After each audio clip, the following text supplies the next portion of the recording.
This week's Parsha, this week's portion, discusses the construction of the tabernacle.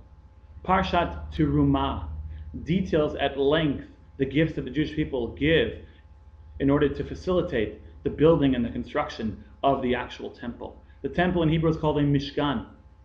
Mishkan generally is translated as tabernacle. Personally, I've never seen a tabernacle. They say that there's one in Utah. I haven't been there, but I'm willing to bet it looks nothing like the Jewish tabernacle that existed in the times of Moshe while we traveled in the desert for those 40 years.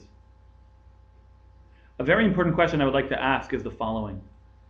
The Aron, the Ark, perhaps the holiest place in the Mishkan itself, in the temple itself, is designed with very specific measures. It's a box. There's a height, there's a width, and there's a length. The length of it was 2.5 amot. The height and the width was 1.5 amot each. Let me ask you a question. Why in the world would there be half measurements? Why not complete units? After all, think about it metaphysically. Think about it spiritually. It's holding the most complete thing that exists in creation. Maybe even outside of creation. What exactly are we talking about? The Torah itself. Open up any Aron Kodesh in any shul, any synagogue, any temple you walk into today, and you'll pull out a Sefer Torah. The Sefer Torah is what's called Torah Shebiktav. It's the written Torah. You open it up and you can read the words. Do you know what to do yet? Not really, because you see, the Torah Shebiktav is not a complete thing. It's not a complete Torah.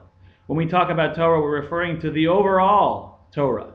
We're referring to the big picture of Torah.